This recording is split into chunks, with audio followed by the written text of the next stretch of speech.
નવસારીના ચીખલી તાલુકાની રેફરલ હોસ્પિટલમાં ગોબાચારીનો પર્દાફાશ થયો। ચીખલીની સબ ડિસ્ટ્રિક્ટ હોસ્પિટલમાં પોલીસે તપાસ હાથ ધરી।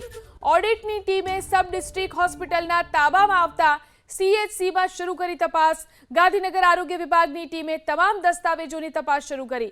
અત્યાર સુધીમાં તપાસમાં 22 લાખ રૂપિયાની ઉચાપત સામે આવી। હજુ તપાસમાં ઉચાપતનો આંક વધવાની આશંકા છે।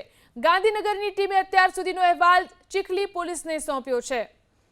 તો 22 લાખની ઉચાપત સામે આવી છે। ગાંધીનગર આરોગ્ય વિભાગની ટીમે તમામ દસ્તાવેજોની તપાસ શરૂ કરી છે।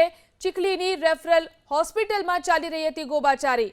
સબ ડિસ્ટ્રિક્ટ હોસ્પિટલમાં આ અંગે તપાસ શરૂ કરવામાં આવી છે।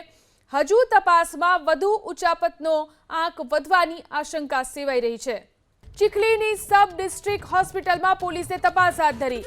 ઓડિટની ટીમે સબ ડિસ્ટ્રિક્ટ હોસ્પિટલના તાબામાં આવતા સીએચસીમાં શરૂ કરી તપાસ। ગાંધીનગર આરોગ્ય વિભાગની ટીમે તમામ દસ્તાવેજોની તપાસ શરૂ કરી। અત્યાર સુધીમાં તપાસમાં 22 લાખ રૂપિયાની ઉચાપત સામે આવી। હજુ તપાસમાં ઉચાપતનો આંક વધવાની આશંકા છે। ગાંધીનગરની ટીમે અત્યાર સુધીનો અહેવાલ ચીખલી પોલીસને સોંપ્યો છે।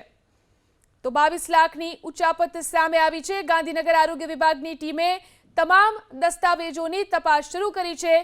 ચીખલીની રેફરલ હોસ્પિટલમાં ચાલી રહી હતી ગોબાચારી। સબ ડિસ્ટ્રિક્ટ હોસ્પિટલમાં આ અંગે તપાસ શરૂ કરવામાં આવી છે।